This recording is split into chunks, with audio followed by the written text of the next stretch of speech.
Hi, I'm outside. It's about 40 degrees. It's super sunny. It is nippy. It is cold, but I decided to bundle up and come out here and write the last chapter of my upcoming book with 4 other Empath Leader co-authors, Charles Martinez, Felicia Ortiz, Kaylee O'Keefe, and Carmen Berkeley. And I thought, well, why don't I read to you part of chapter 2 of the book? There is some construction going downstairs, but I hope you can hear me. This is part of chapter 2 where we're describing the empath. The difference between empathy and being an empath. I capitalize the E in empath because I use it as a proper noun. Empaths are not just humans with high empathy. I speak of them as a subsection of human society that feel to me like a lost tribe, with their own characteristics, psychological ideology, pourquoi story, common language, and value system when interacting with other humans, animals, and their biosphere. This is a good place to mark the difference between having empath and being an empath. Empathy and being an empath are related concepts, but they have different meanings. Empathy refers to the ability to understand and share the feelings of another person. It involves being able to put oneself in someone else's shoes, perceive their emotions, and respond in a way that acknowledges and validates those feelings. Empathy is a fundamental aspect of our human connective tissue, and it is crucial for building connection and relationships. There are different types of empathy, including cognitive empathy, which is understanding another person's perspective. Number 2, emotional empathy, feeling what another person feels. And compassionate empathy, being moved to help others in distress. The empath has all 3.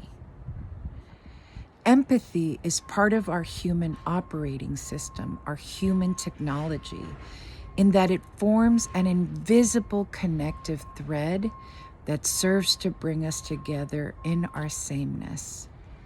Mirror neurons, the group of neurons that specialize in language, empathy, and social imitation, are the invisible mechanical push buttons that allow us to feel the emotions of others and exist exclusively to advance interrelatedness.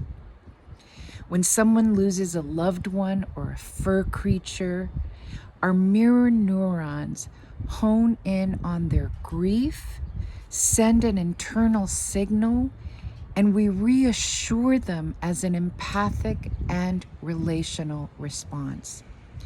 We offer our support via hugs, presents, meatloafs, and phone calls.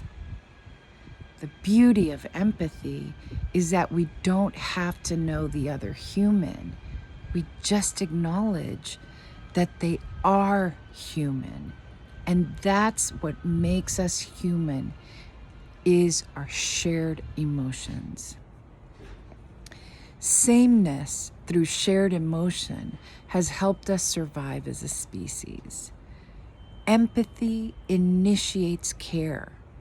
Without empathy, in the form of emergency shelters, hospitals, childcare, first responders, changing flat tires on the roadside, sandwiches for the homeless in the 7-Eleven, and on, we as a humanity would have gone extinct a long time ago.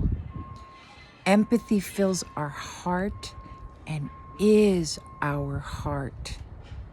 Empathy is at the core of what it means to be human.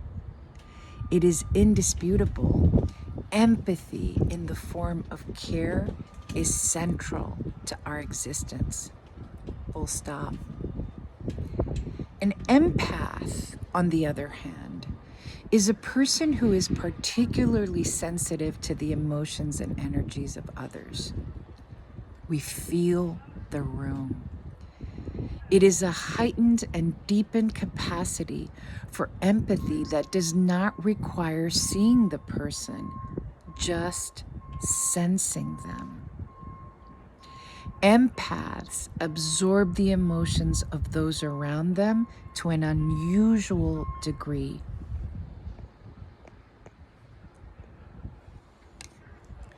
Being an empath is a more intense and intuitive form of empathy where we pick up on subtle emotional cues, energy vibrations, or even the physical sensations of others.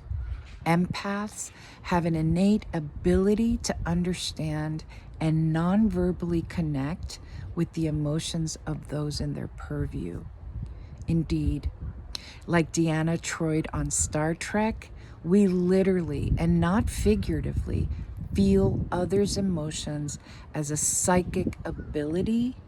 It is actually a superpower. Walking onto an elevator can feel like an emotional hall of mirrors. While empathy is a general human trait related to understanding and sharing others' feelings, an empath is a person who has an especially heightened intuitive ability. We are a walking sonar, scanning and tracking external energies, mostly unbeknownst to ourselves. It's important to note that the concept of being an empath has often been discussed in more spiritual or metaphysical contexts and was not considered to have a universally accepted scientific basis. This has changed in the last decade because of people like Dr. Judith Orloff, Harvard graduate, psychiatrist, and best-selling author, who pioneered the conversation about empaths and their distinct profile and needs. Dr. Orloff identifies as an empath, treats empaths, and teaches empaths how to navigate a world that hasn't fully understood them. Dr. Orloff, amongst others, will be highlighted here. She has brought credibility to the empath and given them a place in the human tapestry. It took a long time for meditation and yoga to reach the mainstream as powerful and credible sources of well-being. It took scientific research and data to corroborate their robust short and long-term effects and pluck them out of the world of woo. Now, meditation and yoga are inextricable to not only global human practices, to not say trends, and run parallel to medical prescriptions for multiple physical and psychological ailments. I believe that books like this one, The Empath Leader, will do the same for empaths. So that is a section of Chapter 2 from the upcoming book, Empath Leader, which is coming out March 15th. Thanks for sitting with this.